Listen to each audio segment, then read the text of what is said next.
वो सब्जी है भिंडी।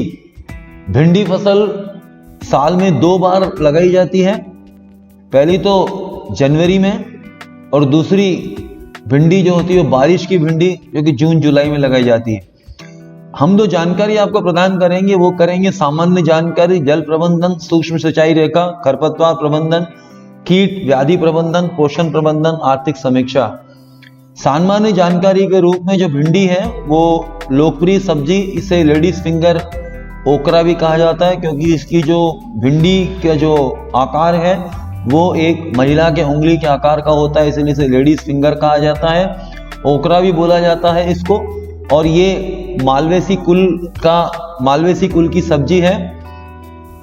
और भिंडी में vitamin A, B, C, thiamine, riboflavin, calcium एवं इसमें सबसे ज्यादा रेशा पाया जाता है। इसलिए भिंडी करीब करीब पूरे साल भर ही इसको जो है इसका उपभोग किया जाता है।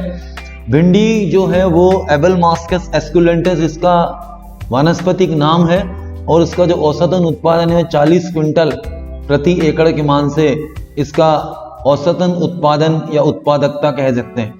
मिट्टी, इसमें अच्छे जल निकास होना चाहिए भिंडी के लिए। इसमें जो है ये दोमट बलुई मिट्टी जो होती है, सैंडी सॉइल या दोमट मिट्टी, जो कि न तो जिसमें पानी का निकास अच्छा होता है, ऐसे ही मिट्टी जो है वो भिंडी के लिए अच्छी मानी जाती है। पीएच मान बता दूं मैं 6 से 7 का पीएच जो है वो भिंडी के लिए अच्छा होता है। पूसा सावनी, पूसा एवं वर्षा उपहार, उसके बाद में NS 858, धामिनी, पायल, अंकुर इत्यादि जो प्रजातियां हैं जो कि बागवानी अनुसंधान केंद्र से इसे अनुशंसित की गई है। भिंडी की जो फसल अवधि है वो 3 से 4 माह होती है। बीज दर इसका 5 से 7 किलोग्राम और संकर किस्म का बीज दर जो है वह 3 से 4 किलोग्राम होता है।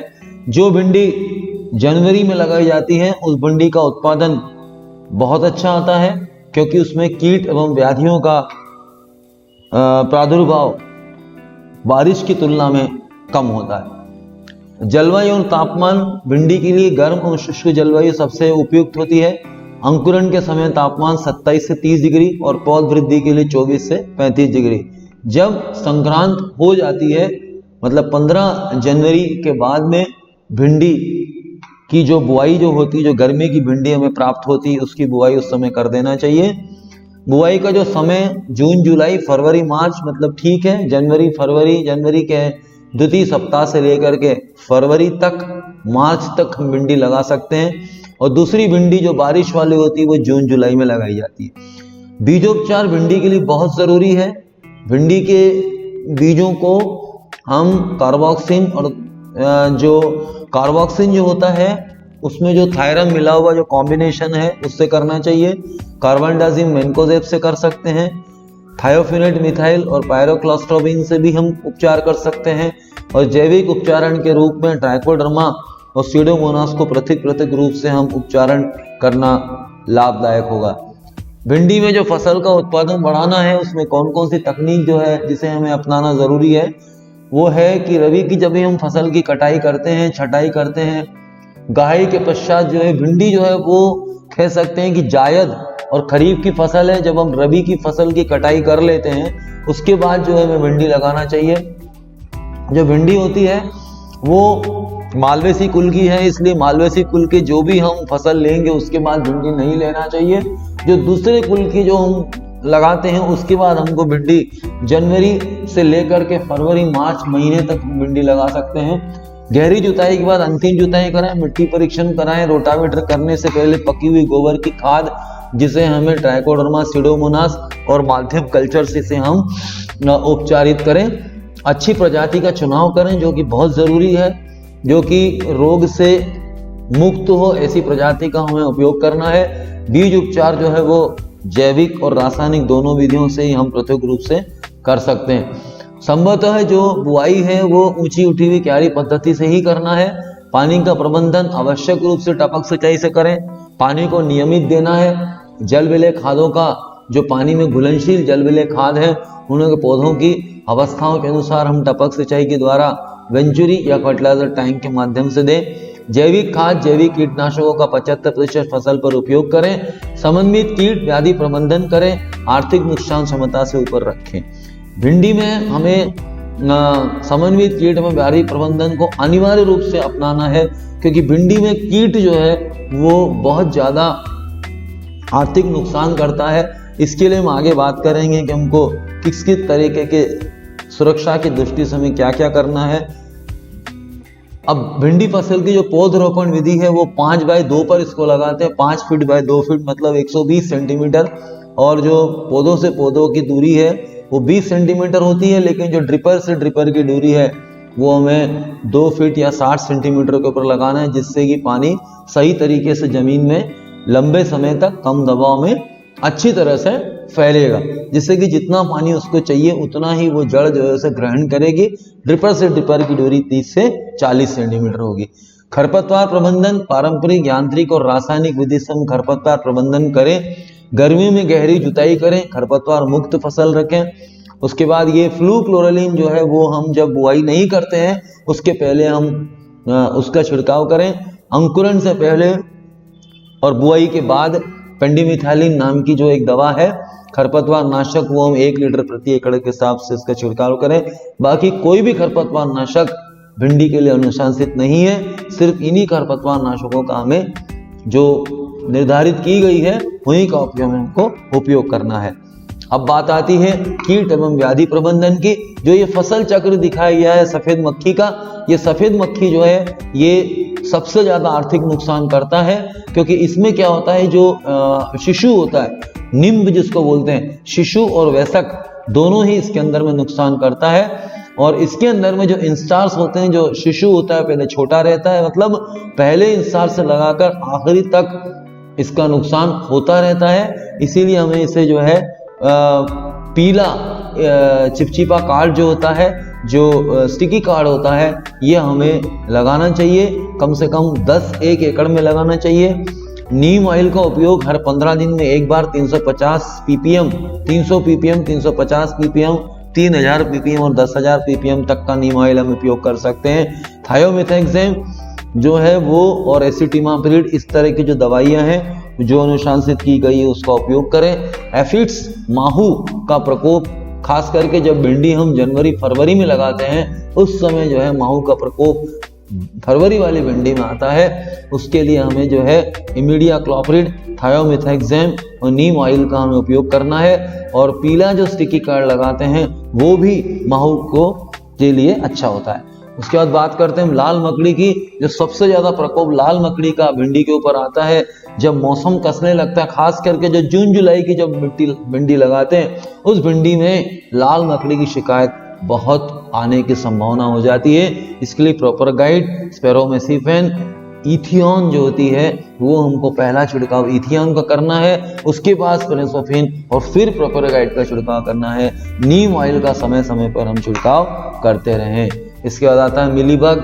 मिलीबग बहुत नुकसान करता है भिंडी में। इसके लिए हमें नीम ऑयल, वर्टिसिलियम लकीली, कार्बोसल्फान, इमिडियाक्लोप्रिड, और हमें मिलीबग जैसे ही दिखने लग जाए, मालवेसी कुल के जो पौधे हैं जैसे कपास है, भिंडी है, इनमें मिलीबग का प्रकोप अत्यधिक रूप से देखा गया, इसके कारण बहुत नुकसान होता है। तो इसको हमें शुरुआत में ही इसका नियंत्रण हमें कर लेना चाहिए। फल छेदक, फ्रूट बोरर, इसके लिए क्या करना चाहिए? उन्हें जो फेरोमोन ट्रैप है, ये हमको 5 फेरोमोन ट्रैप जो है वो हमें पूर्व, पश्चिम, उत्तर, दक्षिण और बीच में लगाना है। फेरोमोन ट्रैप लगाने से हम कहीं अंडों को 10 से 12,000 अंडे हम जो है नष्ट कर सकते हैं उसके द्वारा। हरा मच्छर, ये फिर से रस चूसक कीट है जो कि लाल मकड़ी के बाद अगर कोई कीट भिंडी में आता है तो हरा मच्छर आता है वो कि बहुत ज्यादा नुकसान करता है। इसके लिए नीम ऑयल, डाइमेथोएट, एमिडोपायरोपेन, फ्लोनिक एमिड, इस तरह की जो दवाइयां हैं वो उसी का उपयोग करना है हमें। और इसमें जो जेसिड है इसके लिए भी हम जो है जो पीला चिपचिपा कार्ड लगा रहे हैं और नीला चिपचिपा कार्ड भी लगा देना चाहिए, जो कि हरे मच्छर के लिए भी ये काम कर सकता है। तो इस तरह की जो दवाइयां हैं ये हमें समय समय पर जब प्रकोप शुरू हो जाए, शुरुआत की प्रकोप में हम करें, हवा की दिशा में छिड़काव करें और हमारा जो नोजल है उसको अंग्रेजी के 8 अक्षर में घुमाएंगे तो दवा नीचे और ऊपर दोनों ओर लगेगी। और दवाई हमेशा सुबह में या शाम को 4 से 5 बजे के बीच में करें। तनाछेदक शूट बोरर जो होता है, जो टॉप शूट बोरर रहता है, early shoot borer, top shoot borer, लेकिन भिंडी में जो है टॉप शूट बोरर बहुत ज़्यादा आता है। इसके लिए जो है कार्बोसल्फान, एबामेक्टिन, बेंजोएट, थियोडी कार्प और इस तरह की जो दवाइयाँ हैं उसका उपयोग करें। फेरोमोन ट्रैप जरूर लगाएं। जड़ सड़न निमेटोड जो होता है, रूट नॉट जो सूत्रकृमि बोलते हैं, वो भी भिंडी में आती है। जब भिंडी को हम बहुत ज़्यादा हल्की भूमि में लगाते हैं तो निमेटोड की संभावना बढ़ जाती है। कार्बोसल्फान, फ्लुओपोरम, क्लोरोपाइरिफास, पेसिलोमाइसी का उपयोग करें। चूर्णी तासिता, पाउडरी मिल्ड्यू, खास करके जब भिंडी हम ठंड में लगाते हैं तो ये पाउडरी मिल्ड्यू की संभावनाएं बहुत बढ़ जाती हैं। खास करके जब टेम्परेचर डाउन होता है उस समय इसमें कॉपर ऑक्सीक्लेट, मैंकोजेब, मेक्लोब्यूटानिल, सल्फर, डोबुकोनाजोल जो होता है वो भी पाउडरी मिल्ड्यू में अच्छा काम करता है। फिजेरियम विल्ट जो होता है जिसको झुलसा रोग बोलते हैं, ये जो रोग है इसके लिए हमें trichoderma viride, copper oxychloride, captan plus hexaconazole से मिला जुला कॉम्बिनेशन हम उपयोग कर सकते हैं। अल्टरनेरिया लीफ स्पॉट जो अगेती झुलसा जिसको बोलते हैं, अल्टरनेरिया मालवीसेरम जो होता है इसके लिए क्लोरोथायोनिल, डिफेकोनाजोल, मैंकोजेब का हम छिड़काव करें। पीला मोज़ेक वायरस जो होता है, ये खास करके मोज़ेक वायरस जो आता है वो 2 चीज़ों से फैलता है, एक तो माहू से और दूसरा सफ़ेद मच्छर से। इसके लिए इसमें जो पत्तियां होती हैं वो मोज़ेक मतलब टाइल्स के आकार की भारी हो जाती हैं। इसके लिए हमें जो है इसके लिए जो रोग प्रतिरोधक प्रजातियां होती हैं उनका हमको प्रजातियों को लगाना चाहिए और कीट जैसे सफ़ेद मच्छी माहू का नियंत्रण करना जरूरी है। एसिटिमाप्रिड और नीम ऑयल का हमको समय समय पर उपयोग करना है। कॉलर रॉड जो होती है, जो गला पकड़ जिसको बोलते हैं, ये शुरुआत में आती है। इसके लिए जो बीजोपचार है बहुत ज़्यादा जरूरी है।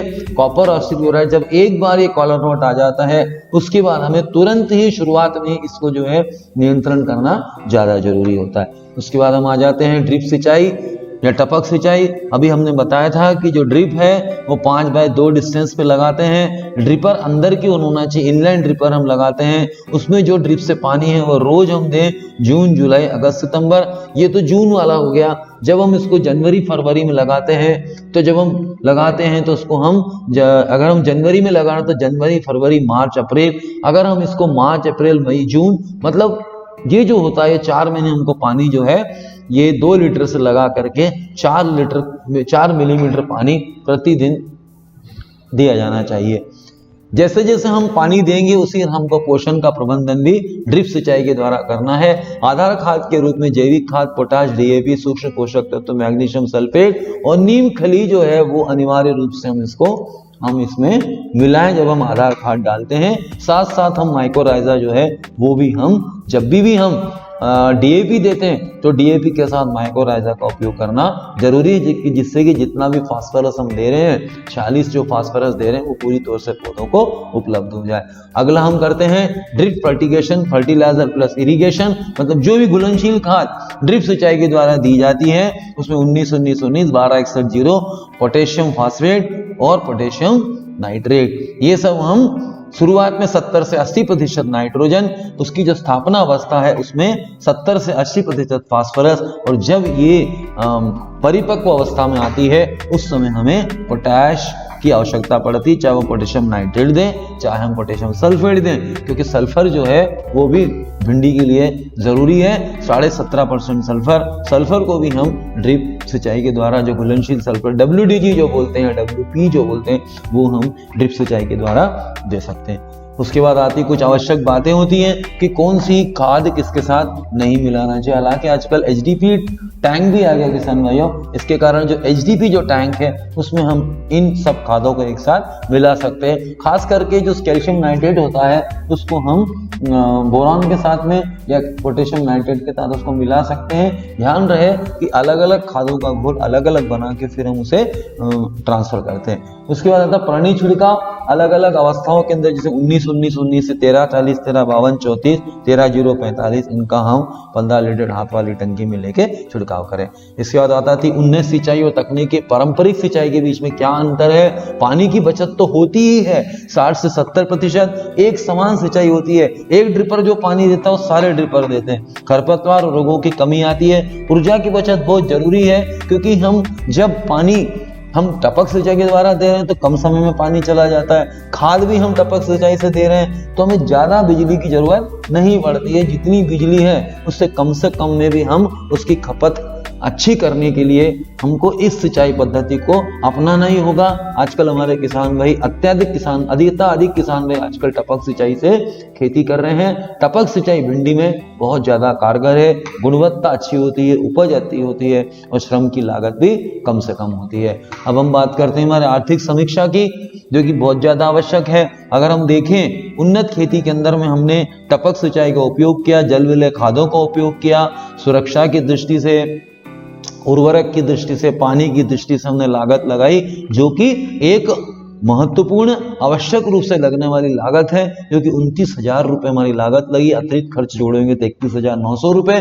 अगर हम पारंपरिक खेती की तरफ बढ़ेंगे तो 17,000 रुपए कुल लागत, उसमें 10% जोड़ते तो 18,700 रुपए। अब हम देखेंगे कि 1 एकड़ से आय कितनी आती है। अब परंपरागत सिंचाई में देखें, जब हम परंपरागत खेती करते हैं उसमें हमने वो जो खुली सिंचाई पद्धति से जब हम भिंडी लगाते हैं तो उसमें आप देखेंगे कि 18,700 रुपये जो खर्चा आया, उसमें से हमने जो कुल आय जो अर्जित की है 40,000 रुपये से हम घटा देते तो 21,300 रुपये में शुद्ध आय प्राप्त होती है। यही हम अगर उन्नत खेती की बात करें तो उसमें हमने जो सारे तौर तरीके अपनाए, पानी के प्रबंधन की, पोषण के प्रबंधन की, फसल सुरक्षा की, अगर ये सब कार्य किसान कर रहा है तो उसे 1 लाख रुपए कुल आय प्राप्त होती है। अगर हम उसे घटा दें कुल लागत में से तो हमारी 68,100 रुपये हमारी कुल लागत आती है। और किसान भाई ध्यान रहे, जब भी आप भिंडी लगाएंगे कोशिश रहे जो भिंडी हम खास करके जनवरी, फरवरी और मार्च महीने की, वैसे तो भिंडी 20 जनवरी के बाद किसान भाई ने लगाना शुरू कर देना चाहिए। भिंडी की खेती जो है गर्मी में करने से इसमें कीटवादियों का प्रकोप कम से कम होता है, बारिश में करते हैं तो ज्यादा होता है। इसीलिए किसान भाई, क्योंकि जो भाव मिलते हैं वो दोनों में ही अच्छे मिलते हैं। उत्पादन की दृष्टि से जो भिंडी हम गर्मी में लगाते हैं वो मैं किसान भाइयों के सलाह देना चाहूंगा वेंडरों के माध्यम से, समाधान एग्रो इन्फोटेक के माध्यम से, कि जो फसल जिस समय हमको लगाना चाहिए उसी समय उसकी खेती करें। इसीलिए हमने जो ये इसका जो तकनीकी प्रशिक्षण कार्यक्रम है वो अक्टूबर माह में ही, इसी माह में इसलिए किया है क्योंकि अब किसान इसको देखने के बाद ये कहेगा कि हमें भिंडी एक व्यावसायिक फसल है, इसे हमें जनवरी, फरवरी, मार्च की तैयारी अभी से कर लेना चाहिए। अब हमारा जो फार्म सिग्मा मोबाइल एप्लीकेशन से जुड़ने पर किसानों को क्या क्या लाभ हो सकते हैं? फसल की कटाई से बुआई से कटाई तक कृषि विशेषज्ञों का संपूर्ण सहयोग, कीट एवं व्याधि का सटीक परामर्श, औसत खर्च को कम करने के लिए अधिक मुनाफा कैसे लें, समय की बचत कैसे करें, उसके बाद मिट्टी परीक्षण के आधार पर हम जो सलाह किसान भाइयों को देते हैं कि मिट्टी परीक्षण की रिपोर्ट आपकी क्या बोल रही है, उसके बाद में आपको कौन सी फसल लगाना चाहिए, पूर्वानुमान हम बताते हैं कि तापमान कितना है, आर्द्रता कितना है, बारिश कब होने वाली है, पाला कब पड़ने वाला है, तापमान कब कम होने वाला है, ये सब जानकारियां हम फार्म सिग्मा मोबाइल एप्लीकेशन से करें। मैं मेरे किसान भाइयों को बता दूं, हमारे वेंडरों क्या हमने अब एक बार कोड भेजा हुआ है, तो सीधे सीधे हमारे किसान भाई बार कोड से फार्म सिग्मा ऐप जो कि प्ले स्टोर में जाके वो डाउनलोड करे तो उसको सारी फसलों की जानकारी भी मिल जाएगी, मौसम की जानकारी मिल जाएगी, पूर्वानुमान की जानकारी मिल जाएगी, और जो आप क्लिप हमारे वेंडरों के माध्यम से डालेंगे उसकी पूरी हम आपको उसका निदान भी बताते हैं और पूछते भी हैं कि हमने जो निदान दिया है वो सही है कि नहीं है। इन्हीं के साथ मैं अपने शब्दों को यहीं विराम देता हूँ। धन्यवाद। जय हिंद, जय भारत।